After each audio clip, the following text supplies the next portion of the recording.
Bonjour, bienvenue sur TV Touraine. Nous sommes présents aujourd'hui à Amboise, dans un lieu emblématique de la ville.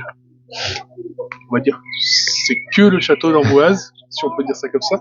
Pouvez-vous nous rappeler en quelques mots l'histoire de ce site magnifique, le château royal d'Amboise? Bonjour à toutes et à tous, bienvenue au Château Royal d'Amboise. Effectivement, le Château Royal d'Amboise, un monument qui confond, dont le destin se confond assez largement avec la grande histoire de France au XIVe et au XVe siècle. Donc ce qu'on peut résumer, se rappeler, trois choses à garder en tête quand on vient au Château Royal d'Amboise.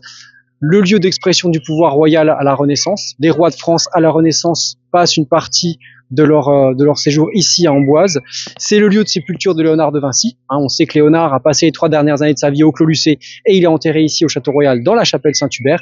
Et puis, si on regarde autour de nous, c'est aussi probablement l'un des plus beaux panoramas sur les paysages inscrits à l'UNESCO du Val-de-Loire. On a une très belle vue depuis les remparts. Quels sont les rois de France qui ont marqué l'histoire du château? Alors il y en a plusieurs, on peut peut-être commencer par citer Louis XI, qui le premier va venir installer sa femme et ses enfants ici à Amboise et en faire pour la première fois une demeure royale. Donc là on est à la toute fin du Moyen-Âge. Et puis on a surtout deux rois principaux, le roi Charles VIII qui avec Anne de Bretagne vont transformer l'ancienne forteresse médiévale, puisqu'au départ Amboise c'est une forteresse médiévale défensive en un somptueux palais de la Renaissance. Donc là on est à la toute fin du XVe siècle. Et puis on va évidemment citer François Ier, le grand roi emblématique de la Renaissance, dont l'enfance se passe ici et puis qui sera pour la première partie de son règne en tout cas un habitué des lieux. Et puis on peut peut-être rajouter, on part quelques siècles un peu après, on peut aussi rajouter les Orléans et puis le roi Louis-Philippe, qui va jouer un rôle important dans la renaissance d'un château qui avait été très abîmé au XVIIe et au XVIIIe siècle. Quelle est la partie du château qui fascine le plus les visiteurs, historiquement parlant? Alors, sans surprise, j'ai envie de vous dire que les gens sont forcément happés, y compris visuellement, par la chapelle Saint-Hubert, cette petite chapelle qui étonne déjà par son positionnement, qui est comme ça posée sur le rempart au-dessus de la ville, un peu comme un phare au-dessus d'Amboise. Donc forcément, elle étonne. En plus, vous avez pu constater qu'elle avait été restaurée, les Amboisiens le savent, 3 ans de restauration. Donc forcément, c'est pour nos visiteurs un des hotspots du château, avec la tombe de Léonard de Vinci. Et puis là, je vais presque vous donner un sentiment plus personnel. On aime bien aussi quand on se trouve de l'autre côté, côté des jardins de Naples. On a une telle belle vue là quand on est sur cette petite terrasse et qu'on a cet enchaînement jardin, château, Loire, qui est quand même un peu une très beau résumé de la carte postale de ce qu'est le Val-de-Loire. Quel a été le rôle du château d'Amboise durant la Renaissance? C'était avant tout un rôle de résidence royale. Donc je l'ai dit, les rois vivent ici, et puis c'est surtout, alors si on peut utiliser un terme d'actualité, c'était un lieu de show-off, c'était le showroom de la puissance de la cour de France à cette époque. La cour de France, c'est la plus puissante, c'est la plus riche d'Europe, et le château d'Amboise, comme d'autres châteaux, comme Blois par exemple, ou comme devait l'être aussi Chambord, était conçu pour être des vitrines de cette puissance et de cette richesse. Donc on devait épater les cours et les représentants des cours européennes. Donc il y avait ce rôle-là. À la Renaissance, on oublie un peu le rôle de forteresse défensive qu'avait Amboise au Moyen-Âge. Il s'agissait de se défendre contre d'éventuels ennemis. Là, on sait qu'à la Renaissance, le royaume est plus pacifié, et donc on est plutôt sur un lieu de fête, un lieu d'agrément et un lieu vitrine de cette puissance de la cour de France. Quelles sont les pièces ou les éléments architecturaux incontournables à découvrir lors de notre visite? Alors évidemment, on va le reciter, la chapelle Saint-Hubert. Je vous en supplie, regardez, levez les yeux, vous allez voir dans les frises Renaissance, dans ces décors sculptés, 1000 petites choses qui vont vous étonner et retenir votre regard. On pourrait y passer des heures, on n'aurait pas tout vu. Donc évidemment la chapelle Saint-Hubert. Moi je vous invite aussi à profiter des tours cavalières. Je pense notamment à la tour des Minimes, qui est une architecture très particulière. Cette tour qui a été conçue pour que les cavaliers puissent rallier les terrasses du château depuis la ville basse. C'est très peu commun. En Val-de-Loire, c'est quasiment unique et on en a très peu en Europe. Donc profitez de ça. Et puis je l'ai un peu évoqué tout à l'heure aussi en élément de patrimoine, en parcourant aussi les 3 derniers salons. Nous on qualifie plutôt de salon 19e, n'hésitez pas à regarder les portraits de toutes ces membres de la famille Orléans qui à un moment ont contribué par leur action à faire revivre ce château au 19e siècle. Est-ce que le château d'Amboise accueille des expositions ou des animations particulières au cours de cette nouvelle saison? Alors oui, alors on n'aura pas, vous savez qu'on a au château d'Amboise, on a un cycle d'exposition, de grandes expositions qui est plutôt tous les 2 ans. Donc là, rendez-vous plutôt en 2026 pour une très belle exposition sur les princes voyageurs. Mais cette année, on a quand même aussi des beaux rendez-vous. Alors on a décidé de mettre on va dire l'accent cette année sur les jardins. Donc on est sur une saison au jardin, donc avec deux éléments particuliers. Tout d'abord, un rendez-vous que les Amboisiens connaissent bien maintenant, c'est nos soirées pique-nique panoramiques et astronomiques. Donc 8 dates en juillet et août. On rappelle le principe, vous venez avec votre pique-nique le soir, le jardin reste ouvert, on a un concert qui est organisé ici, et puis on peut profiter comme ça du lieu, du calme à l'été jusqu'au coucher du soleil. Donc ça, c'était quelque chose qui est renouvelé. Et puis une nouveauté cette année, on crée en fait les petits déjeuner réveil jardin. Donc tous les jeudis en juillet et août, vous avez la possibilité de venir prendre votre petit déjeuner dans le jardin du château entre 8h et 9h, donc avant l'ouverture officielle du jardin au public, pour pouvoir profiter comme ça un peu du calme. Et puis c'est tellement un joli moment quand on a le jardin qui s'éveille comme ça, nos jardiniers qui commencent à arriver, les oiseaux qui se posent. Donc on peut en profiter. Donc ça c'est une nouveauté. Et puis très rapidement aussi, donc là pour venir marquer cette année jardin, on organise pour la première fois un bivouac sauvage, considérant que le château d'Amboise, de par la richesse de sa flore et de sa faune surtout, est un endroit de vie, de vie sauvage en fait. On s'est associé avec Jean-François Souchard, qui est un grand spécialiste des bivouacs sauvages sur la Loire. Il va venir proposer ici un bivouac dans le jardin, donc un certain nombre de personnes pourront s'inscrire pour passer une nuit dans le jardin du château. Ça s'est jamais fait. Il y a quelques années, il y avait une association qui animait les soirées du château d'Amboise, où beaucoup d'Amboisiens ont eu un ami, quelqu'un de la famille qui y ont participé. Est-ce que c'est toujours d'actualité ou c'est vraiment une nouvelle formule qui est en place avec une nouvelle association depuis quelques années d'ailleurs? Alors vous avez raison Rudy, c'est une grande tradition, le spectacle, les fresques historiques au Château Royal d'Amboise, ça a plusieurs décennies maintenant. Alors effectivement, il y a eu un tournant, là, les choses évoluent, et désormais c'est l'association des histoires donc qui propose à l'été, en juillet-août, plusieurs fois par semaine, des séquences ici le soir où on va venir découvrir un petit peu l'histoire du château avec des personnages en costume, et puis on va se familiariser aussi avec un nombre de choses, notamment des danses. Donc oui, rendez-vous confirmé cette saison aussi. Combien de visiteurs le château accueille-t-il à peu près tous les ans? Alors si on va dire pour faire une moyenne, on va dire que le château d'Amboise, on est autour de 400 000 visiteurs par an environ. Donc avec quasi moitié, on va dire, des visiteurs étrangers, puis des visiteurs français. Quand on est des locaux sur le territoire, on n'a peut-être pas forcément l'envie de découvrir ou redécouvrir le château. Qu'est-ce que vous pouvez dire, ou peut-être qu'il y a un pass aussi annuel au château d'Amboise pour venir en profiter en toute saison? Bien sûr, alors évidemment que quand on est amboisien, on a tendance à dire qu'on connaît bien le château, mais je pense notamment à toute la partie jardin qu'on a évoquée tout à l'heure. On a des nouveaux jardins, on a un nouveau jardin qui est en cours de création là, juste à notre gauche là, on peut le voir peut-être tout à l'heure. Donc le jardin des 7 vertus. Donc venez redécouvrir et effectivement profiter du pass. Je rappelle le principe, un pass à 29 €, accueil illimité. Donc pendant un an, vous pouvez venir tous les jours si vous voulez, prendre un petit café, vous mettre dans la pelouse, voilà, prendre un petit peu de temps pour vous, pour 29 €.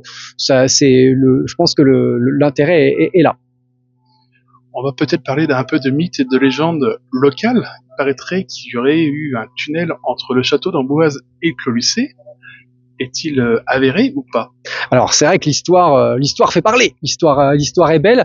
Alors pour être tout à fait transparent, nous au niveau du château, on n'a pas d'arrivée de souterrain. Alors je sais que chez nos collègues du Clos Lucé, il y a un souterrain, il y a un point de départ d'un souterrain qui est boulé au bout de quelques dizaines de mètres. Nous, on n'a pas d'arrivée de ce souterrain. Alors peut-être qu'il a existé et qu'entre-temps il a été comblé, c'est des choses qui sont possibles. L'histoire, laissons courir la légende.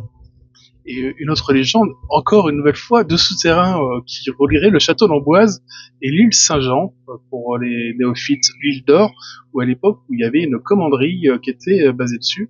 Pareil, est-ce que c'est un mythe ou une légende? Alors pareil, de la même manière, nous on n'a pas de départ de souterrain en direction de l'île d'Or ou de la chapelle Saint-Jean. Après, ce qu'on peut rappeler aussi par rapport au souterrain et au rôle qui pouvait être les leurs dans un château comme Amboise, il y avait de toute façon ce qu'on appelle des souterrains de fuite. C'était que dans la mesure où le château était pris, par l'ennemi, si ça arrivait, il fallait qu'on puisse avoir un échappatoire. Et donc on puisse s'enfuir et ressortir quelque part dans la campagne. Donc probablement qu'il y avait ce type de souterrain. Par contre aussi, c'est probable que avec l'avancée de l'histoire, ils aient pu être comblés.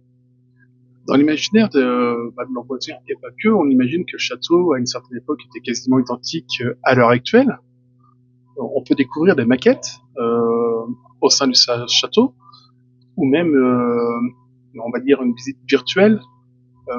Comment cela vous est venu à l'idée de me proposer cette visite virtuelle pour qu'on se retrouve comme à l'époque du château d'Amboise? Effectivement, la vie des châteaux, elle est pas immuable. Un château, ça vit, ça grandit, et puis pour partie, ça disparaît aussi, puisqu'on sait que le château d'Amboise, la configuration du château d'Amboise actuelle est assez éloignée de celle qui était la sienne à son apogée, hein, c'est-à-dire au milieu du XVIe siècle. Donc l'idée pour nos visiteurs, c'est aussi de leur redonner, de leur faire retoucher concrètement ce que pouvaient être les dimensions de ce site. Je vous expliquais tout à l'heure que c'était un site vitrine, c'était un site show-off qui devait montrer la puissance de la cour. Donc on avait besoin de le rematérialiser, et donc c'est passé notamment par les tablettes Histopad que vos téléspectateurs connaissent sans doute, hein. Ces tablettes de réalité augmentée qui permettent de se replonger dans ce qu'étaient les décors et les dimensions de l'époque. Ça permet notamment de revoir l'ancienne église Saint-Florentin, qui aujourd'hui n'existe plus, hein, mais qui autrefois occupait le centre du château. Donc c'était une idée que nous on avait bien sûr. Puis après c'est aussi la technologie, hein, c'est l'avancée de la technologie qui permet à un moment d'aller vers ce genre de choses. Avez-vous des projets sur le château d'Amboise pour célébrer l'histoire de façon innovatrice et différente? Alors il y en a toujours, hein. L'idée c'est évidemment de jamais essayer de s'arrêter et de continuer à travailler. Alors là aujourd'hui, nous, les projets les plus immédiats, donc je voulais évoquer, hein, l'idée c'était l'an prochain probablement d'avoir une très belle exposition autour du thème du voyage et des princes voyageurs, hein, tous ces princes qui ont vécu à Amboise et qui à un moment ont été amenés à faire des voyages pour des raisons militaires, pour des raisons d'exploration, pour des raisons économiques.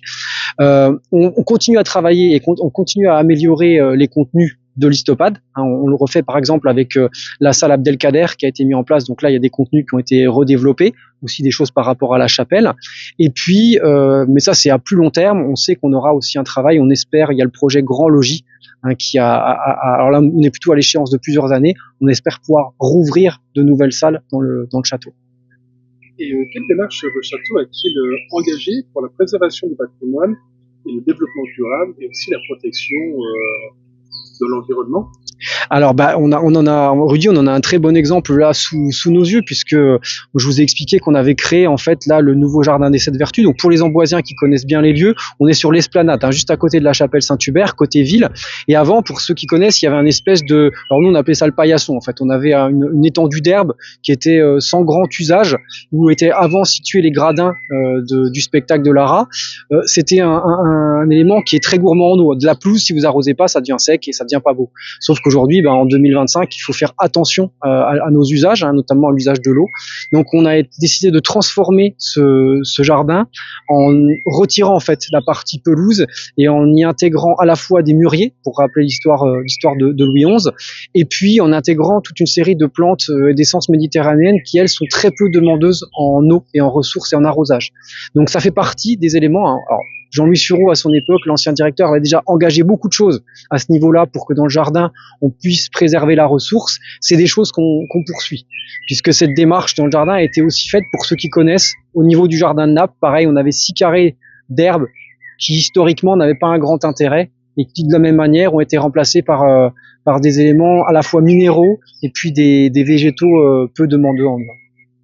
Un dernier mot pour nos viewers, pour leur donner envie de découvrir ou redécouvrir le château, et aussi un mot pour les personnes qui n'ont pas eu encore la chance de découvrir ce lieu magnifique.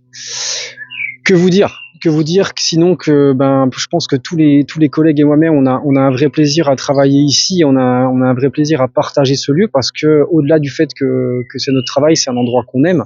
Donc venez voir. Vous êtes pas un fan d'histoire, c'est pas grave. Vous pourrez profiter du jardin, vous pourrez profiter d'une vue exceptionnelle. Vous aimez l'histoire, alors là venez, régalez-vous, hein, venez découvrir, venez relire les grandes heures de notre histoire de France à la Renaissance. C'est ici que ça s'est passé, c'est au château d'Amboise, hein, François Ier ou Charles VIII, c'est ici. Hein. Voilà. Et puis après, si vous avez des enfants, pareil, venez profiter des lieux. Je pense qu'il y a vraiment matière, quelle que soit la manière dont on appréhende le lieu, à passer un excellent moment. C'est vraiment ce qu'on essaie de mettre en place. On n'a pas besoin d'être un féru d'histoire ou un professeur d'histoire pour apprécier ce lieu. On essaie de faire en sorte qu'il soit un maximum ouvert à tous. Et un dernier mot pour nos amis amboisiens, pour leur donner envie de découvrir, redécouvrir le château. Les Amboisiens, que vous dire mieux? Vous savez qu'Amboise, c'est aussi leur château, hein, quelque part, et la chapelle Saint-Hubert, c'est un peu leur chapelle. C'est comme je vous le disais tout à l'heure, c'est un peu comme le phare d'Amboise. Donc, venez voir la chapelle. Pour ceux qui l'ont pas encore vu, hein, vous avez subi un peu les conséquences des travaux. Il y a eu un échafaudage pendant 3 ans, c'était pas très agréable visuellement. Là, si vous n'êtes pas encore monté, vous avez pu voir combien elle était belle de l'extérieur. Je vous garantis qu'elle est magnifique aussi de l'intérieur et qu'il faut venir y faire un saut. Cher Yemi Hoover, si vous souhaitez découvrir, redécouvrir ce lieu chargé d'histoire, qui n'est que magnifique, si on peut le dire, venez visiter le château d'Amboise. À très bientôt sur TV Touraine. Dans les ruelles de la Touraine, sous les châteaux et les plaines, TV Touraine fait battre le cœur d'une région pleine de splendeur. Reportage, interview en lumière, histoire, talent qu'on éclaire. On raconte la vie, on partage les voix avec passion. TV Touraine est là pour toi. TV Touraine, d'Amboise aux étoiles, des histoires locales qui s'envolent et des